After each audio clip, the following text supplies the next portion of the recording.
Welcome to the Pure Energy Dogcast, where we're passionate about helping you become a better leader with your dog, in your business, and in your faith. Let's dive in. So welcome back, Season 2, Episode 1. Here we go. Let's do this. This is exciting. This is very exciting.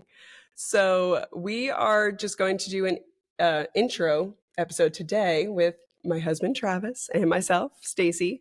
But this season is going to be different, you guys. We have some amazing interviews with other dog trainers lined up for pretty much the whole season. Mm-hmm. And we're so excited. So we have done a lot this summer. It's been busy. Should we start there? Yeah, lay that out for me. That sounds good. So what have we been doing? All right. So Season 1, we left off right before the summer, and then we decided to take the break because we know we were getting busy, everybody else gets busy, and we kind of just wanted to give you guys an opportunity to catch up on all the past episodes. So that's what we did. But then we also did a lot within the business. So you say this a lot. It's hard to work both in the business and on the business. And I would say that I took a lot of time to work on the business this summer, and we did some really fun things. It's exciting. It's a lot of growth, which is always a little stressful, but it's worth it in the long run. Absolutely. Yeah. So What'd you do? the biggest thing that we did was we completed our first, we're calling it an onboarding seminar. And what this is basically is Pure Energy is expanding into new states and new territories. And we are starting back where we started, coincidentally. So we are opening up Pure Energy New Jersey. And if any of you listened to Season 1, you know that that's where we are from. And then 2 years ago, we moved to North Carolina and reopened here. But so it was really hard leaving New Jersey. It was hard leaving our past clients. We used to run, our pack walks and do boarding. And so even when our clients graduated, we were still really involved with a lot of them. So that was tough. And then we had a friend come out, and we kind of jokingly were like, it would be so awesome if you just opened your own Pure Energy in New Jersey. And I remember the three of us were sitting down, and we all just kind of paused for a moment and looked at each other. And it was kind of like that, like God, like Kairos moment where we were just like, that we felt something in that moment. And we didn't do anything with it just then. A few months went by, and we were talking about it, and we were brainstorming, you and I, and really just trying to figure it out. And then we circled back and we're like, Beth needs to do this. She needs to open Pure Energy in New Jersey. And that's exactly what we're doing. So in order to do that, obviously we had to train Beth and get her up to speed on how to be a dog trainer and how to run our programs and our boarding programs and really pack walks, everything that we do that we left when we moved out of New Jersey. So we created a seminar from the ground up pretty quickly, basically on just how to be a Pure Energy dog trainer and how to run everything, how to do everything, our protocols, just everything from the ground up. So it was a full 10-day seminar, but she did actually work a little bit on that Saturday too. So 10 and a half, 11 days. Nice. And she did amazing. And then we also were in a position here in North Carolina where we realized that our board and trains that we were offering with our trainer, Megan, were really booking up. And I've always said, I like being, 2 months booked out, something like that. That's okay. It's a little wait. It's, that's comfortable. But Meg was starting to get like 3 and 4 and 5 months booked out. And for a lot of owners reaching out, they can't wait that long. That is a really long time when you're struggling with your dog. So we realized that we needed to add another team member to the North Carolina team, and that is Jade. So we found Jade, and she's amazing. And so we're like, you know what? 2 birds, 1 stone. Beth is going through this onboarding program. I have to teach you all the exact same information as her. So why don't we just do it all together? So the 3 of us girls, we did it, and it was amazing. I had to come up with a workbook, which was my second workbook, because we have our owner's guide for just, dog owners who want to learn our program basically like on paper. So we do have that, but this was completely different. This, I needed way more detail. I needed way more information. I needed business stuff. I needed culture stuff. I needed work atmosphere. There was so much that went into it. And I did it like I do every book that I write. I sit down and I just put in my headphones, and for about 12 hours, just sit there and type. I'm one of those people that I don't really do it day by day. I just dive in, and that's what we did. I went over to the coffee shop and I just wrote from when they opened to when they closed. And then I sent it off to our teammate, Emily, who made it pretty because I can just do the words. She does all the pretty stuff. And yeah, within a couple of days, we turned around that book. And surprisingly, we stayed to the schedule. So this was my first seminar. And it's 10 days. It's not like it's a 3-day seminar where, you can kind of see where everything fits. It's 10 days. And I didn't know how that was going to fall. I assumed we would do this work this day and this work that day. And even to your surprise, it was the most boring debrief I've ever had. You were like, yeah. How was it? How was it? It was perfect. It went so good. He was like, you didn't have to change anything. And I'm like, I had like 2 spelling errors that I had to go back and fix. I was like, outside of that, the curriculum was perfect. We stayed to it every day. Our days were full. We worked from 9 a.m. to 5 p.m. all of those days. And it was flawless. Smooth. But I think it's because I had 2 really amazing teammates and people to work with. And, just people of such high quality and good character that we laughed our butts off. Like, we got through it. Everybody knew it was the first one. So I was like, bear with me, guys. I don't know how this is going to go, but it was so much fun. It was amazing. And they just learned so much. Like, I saw not only their dog training skills improve in those 2 weeks, but just like their character and like getting comfortable with the team and really like their confidence in their craft and in their work of dog training and working with owners, because we allowed them to not only sit in on the private lessons and the group classes and the board and train sessions that we had, but we actually had them get up and work dogs in those environments too, because when you're onboarding with us, I only have you for a certain amount of time. And then when you go home to open your business, it's, you're going to be around clients. Yep. And I want you to have a taste of that and some experience, so you're not just going in blind. They already have really good leash handling skills. So, yeah. They started with a leg up. Yeah. But, getting all the information from you is, and the whole program, protocol and how to treat clients and, how to tackle different issues that come up. Yeah. So, safety protocols, not just with people, but with the dogs, vet protocols, if anything was to happen. Like, we got really detailed and it was amazing. And then on top of it all, we were like, well, we have to document this. We have to film this so that, future people who would like to open a Pure Energy in their town can kind of see what it's about and see what we're doing and see what they're signing up for. So again, when I was sitting there writing that book in that coffee shop, I glance over and I see this guy editing a video, and it's amazing. Like, I was probably like creeper status. I was just like staring behind his back over his shoulder for at least 20 minutes. And I'm texting you like, what do I do? And I like slowly walked past him to like throw out my trash and like thinking maybe he would look up, but of course not, because he was editing, doing his job. So then I have to like awkwardly walk back over and just kind of like stand at his table and wait for him to look up. And I was like, hey, hey, do you do that for a living? Like, is this your profession? Do you make videos? He looked at me like, so sweet. He's the sweetest guy. He's like, yeah, I'm a cinematographer. I was like, yeah, that word.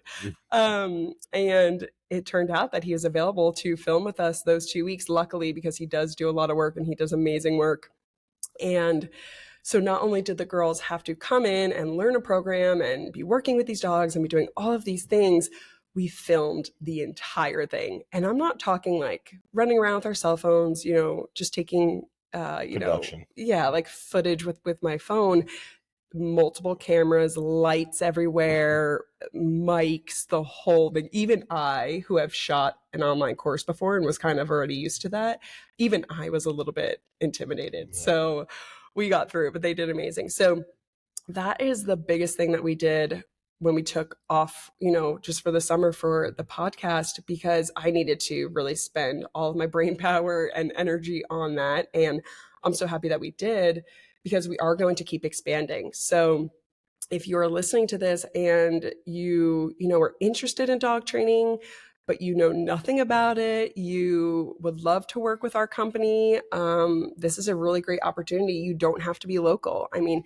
in North Carolina, we're a team of 8 or 9 now. And then now we have New Jersey, and we're not opposed to opening more New Jersey locations, having a few dog trainers out there to kind of cover the state, but really anywhere, no state is off limits. So if you're near, if you're far, worldwide, we are going to really dive in, and we're just really excited to offer this and to get people involved and to grow the team and grow the community, because then we can really be gifted this blessing of being able to spread the word and spread what we do, and which does involve growing people. It involves, teaching leadership skills. It involves that confidence of like, I can basically run my business. Like I can do this under the safety of it being our company and our business. And we have all the processes, and we still take care of all the invoicing and phone calls and scheduling,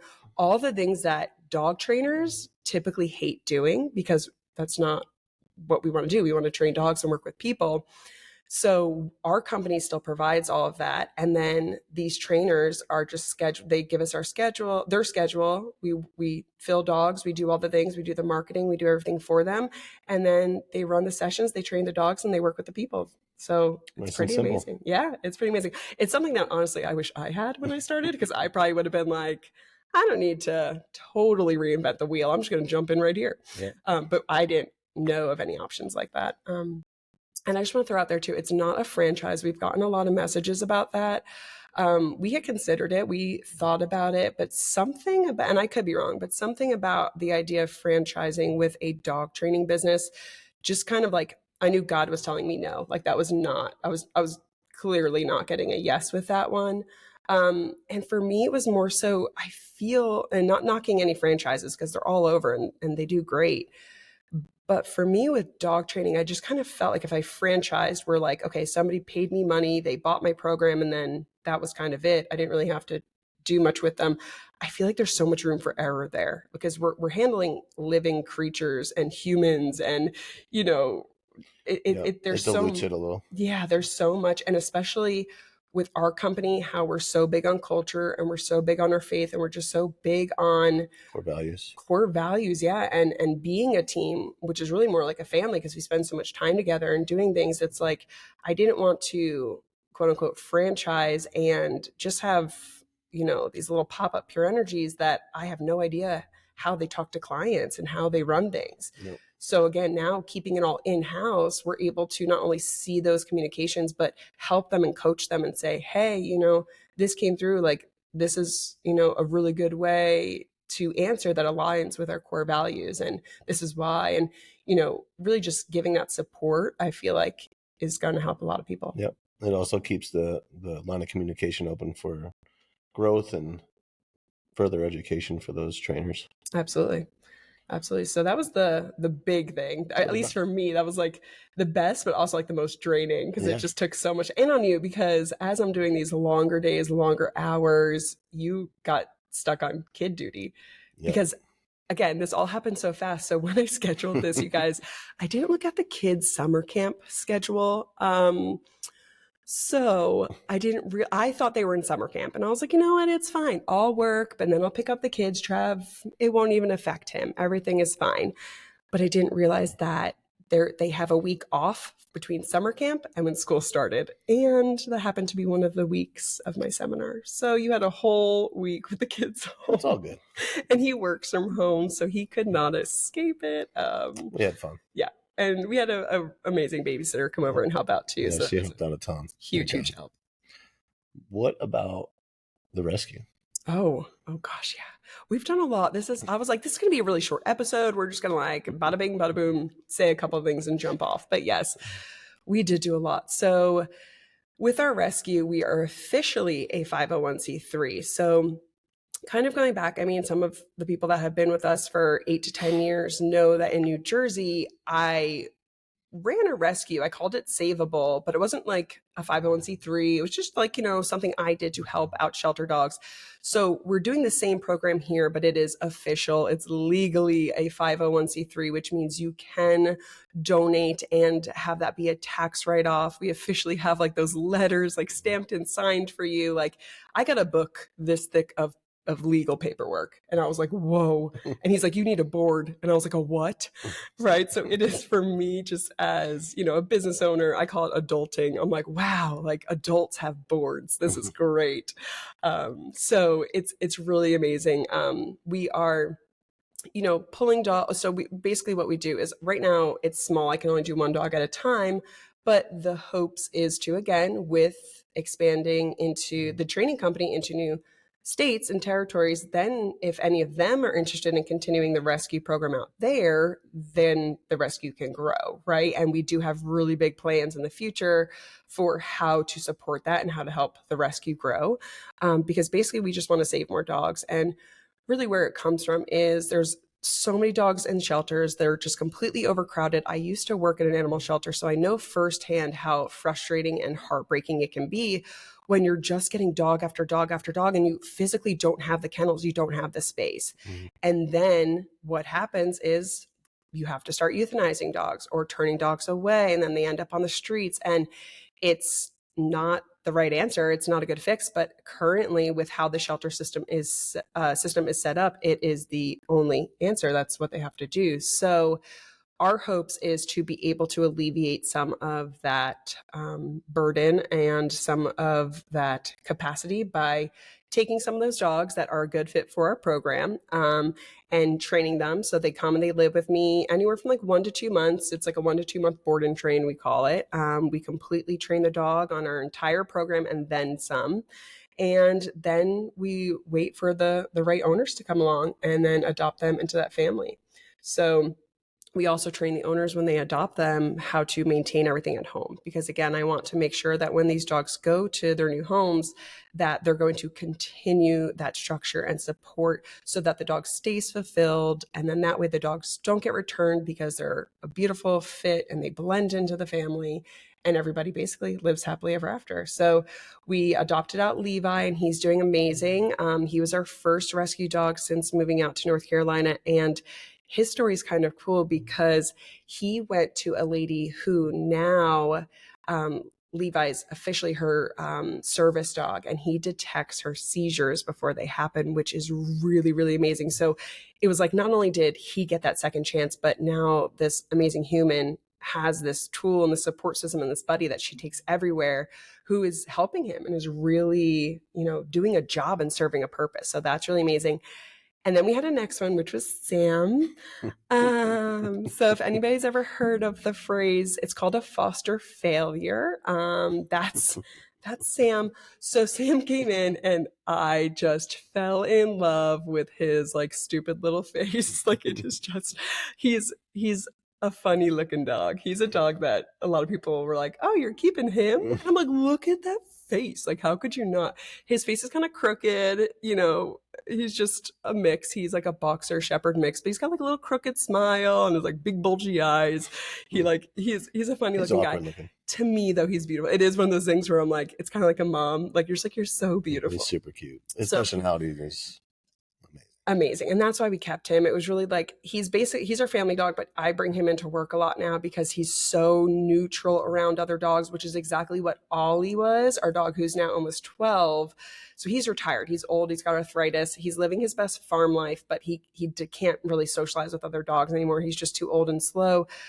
So when I met Sam, I saw so much of Ollie in him. And, I'm so happy Ollie's still around. He's still with us, but I'm happy that Sam can kind of come to work and kind of fill. It's big shoes to fill. I mean, Ollie did such good work for so many years. So we'll kind of see. But it's kind of like he is passing the baton a little bit to be like, okay, I'm going to stay on the farm. You go to work with mom and I'll wait for you guys to get back. So that was great. And then now we have our third rescue in, and that's Zuko. So Zuko is a cattle dog, I think husky mix. He has one blue eye, one brown eye, and he's amazing. Like I jokingly was like, what's 4 dogs? Why not keep him? He's but a good dog. We can't keep him. We can't have 4. but he is amazing. So he is done training. He's been with us for almost 2 months now. So he is completed his training. He's done. We are waiting currently just on a little leg issue that we're cleaning up. He had a little cut that we want to just make sure is going to heal properly. He had it at the facility, so at the animal shelter. So when we got him, so I don't know exactly what caused it, but it looked like he was getting better, and then maybe he was licking at it a bit overnight, so it kind of, opened up a little bit. So he might need either some staples or some stitches just to kind of close that up and heal it. So once he's officially healed, then we will go back to sharing a ton about him. So probably by the time this airs, he will likely be available for adoption. So make sure to go onto our website, www.pureenergydog.com, and go to the rescue tab, and you'll be able to read about him and just everything that's included in our adoption and in the aftercare. All of our adopted dogs get to come to our free monthly pack walks, so you get a ton of community and training support. And yeah, so that's our goal, but we do have a lot more goals for that rescue. I just can't even start to talk about them now. It runs deep. That's a whole nother day. So what about the season? Coming up, so season 2. Okay. Well, first off, you see us on video right now, hopefully. So this is amazing.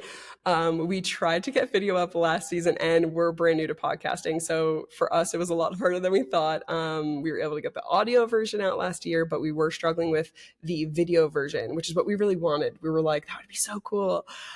So this year, my amazing team was able to figure it out. They have worked tirelessly on this, again, because we're a dog training company, you guys. We are not producers and all of this stuff. So they have spent hours and worked tirelessly and probably stressed way too much over this, but they're amazing, and they got it done, and it looks awesome. We're so excited. So we'll be able to get this up in different locations, which we're really excited to share with you guys. But again, I think I just kind of had this God moment, because it's kind of out of my character to reach out to the top dog trainers in the US and be like, hey, you want to come on my podcast that we're still figuring out how to do? And I just one day, and again, it was just how I sat down and wrote that book in 12 hours. I just pulled out my phone, jumped on Instagram, and I have relationships with most of these trainers because, again, I've been in the dog training industry for 10 years now. So some of them, a lot of them I've actually worked with, but it was years ago. So back when I first started, so we're talking a lot of these people, I saw them in person last, and that was 8 years ago, So and we always stayed in touch, via Instagram and, talking back and forth, which is great, but it's not like I talk to them every day. So it was kind of hey, do you want to come on my show? And to my surprise, honestly, I thought we were going to get at least a couple that were oh, I would love to, Stace, but we're just too busy. And they all said yes, every single one of them. So I think we have 10 amazing episodes with, honestly, guys, the top dog trainers in our division. I don't have, sport dog trainers on or bite dog trainers, just because it's not what I specialize in. Balance trainers. Yeah. So it's not it's not that I don't care about it, because I do think it's cool and I could learn a ton, but I feel for our audience, we do have a lot of just your everyday dog owners, and that's kind of what we wanted to gear it towards. But we also have a lot of these dog trainers coming on, not really to talk about dog training. They're going to talk about business. I have a couple that are coming on. They're actually willing to talk about their faith with us and to talk about Jesus, which is really exciting, because we've gotten messages from 2 dog training companies in particular that were just hey, Stace, what you guys are doing with your company and how you're talking about your faith openly and how you apply it to your business and you apply it to your family. And I want to talk about that on my episode. Do you think we can add that in? And so, of course, I was yes. I was nervous to ask because I never want anybody to feel pressured to talk about it.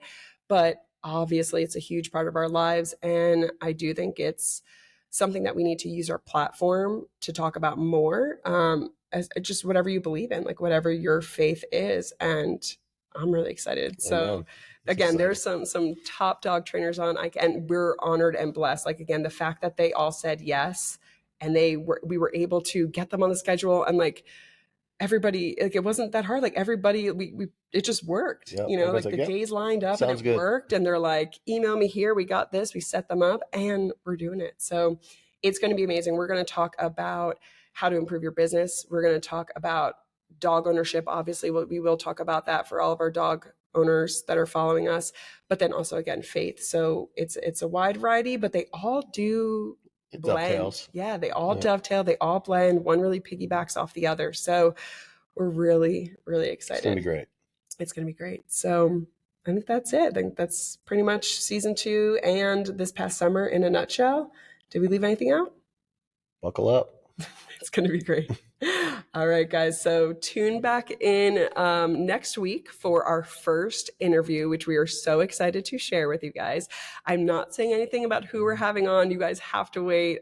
We might release like little ideas and kind of get you guys excited and guessing who's going to be on next. But I can promise you this, that you will not want to miss a single episode this season. If you haven't already, please like and subscribe and share this with your friends, because again, I think part of our business and our job is to just spread the word and to help people. So It's true. That's what we want to do. So the more people we can reach, the better. Thanks, guys. All right. See you next week.